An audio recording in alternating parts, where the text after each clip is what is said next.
So this is a repeat for some people in the room, but others weren't here.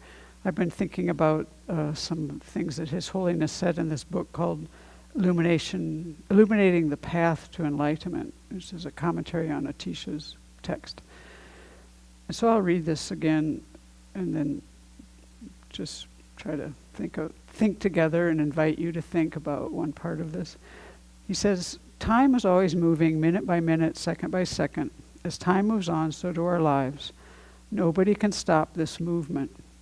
However, one thing is in our own hands. That is whether or not we waste time that we have, whether we use it in a negative way or a constructive way. The passage of time through which we live our lives is the same for all of us, and there is a basic equality between those of us who are part of this time. The difference lies in our state of mind and motivation. So last time I focused more on motivation and this and that, but I'm now going to focus more on these next few verses. Proper motivation does not come about simply by our being aware that one kind of motivation is right and another is wrong. Awareness alone does not change motivation. It takes effort. If we make this effort wisely, we will attain positive, desirable results, but unwise effort is akin to self-torture. Therefore, we need to know how to act. So now this is the part that I want to focus on, this wise use of effort. This issue of making wise use of effort is very important. For example, even external development, such as the construction of a building, requires tremendous amount of diligence and care. You need to take into account its exact location, the suitability of the environment, the climate, and so forth. So having taken all those factors into account, you can then build a reliable and appropriate structure. Similarly, when you make effort in the realm of mental experience, it's important first to have a basic understanding of the nature of mind, thoughts, and emotions, and also to take into account the complexity of the human physiological condition and how it interfaces with the surrounding environment. And then it goes on telling us to have a really wide view. But I want to focus on this part. This is what I've been thinking about, is what is it we need to know about the mind, the thoughts, the emotions, and to the complexity of our human physiological condition and how it interfaces with the environment.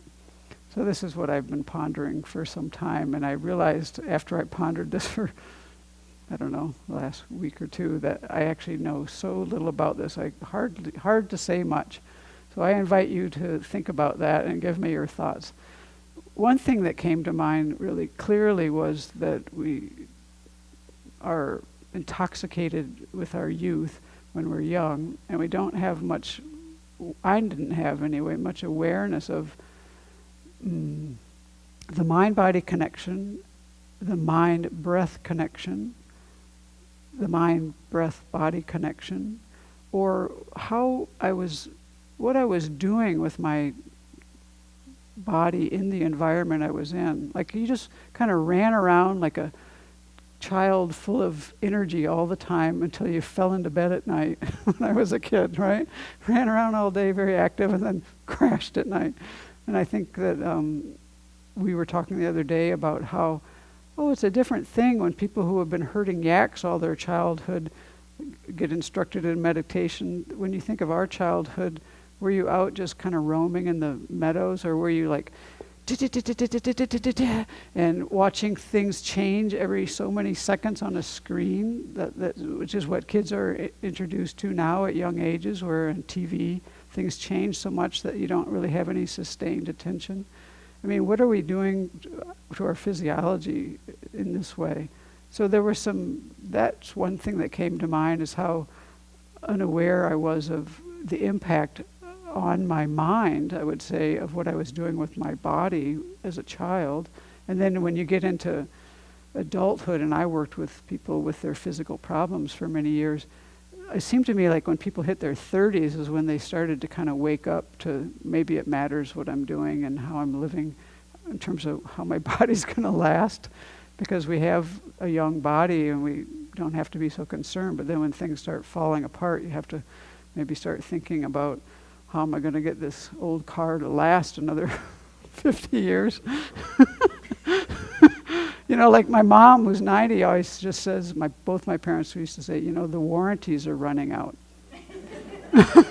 That's just the physical body. But I'm more now, then I think of something more than just like, how do I make it through the day, but how do we progress spiritually? Like, where does it come in there? One thing that becomes clear to me, it's really easy. One thing I do know about this topic is in my old job, I always had to multitask and I had to move around fast all day.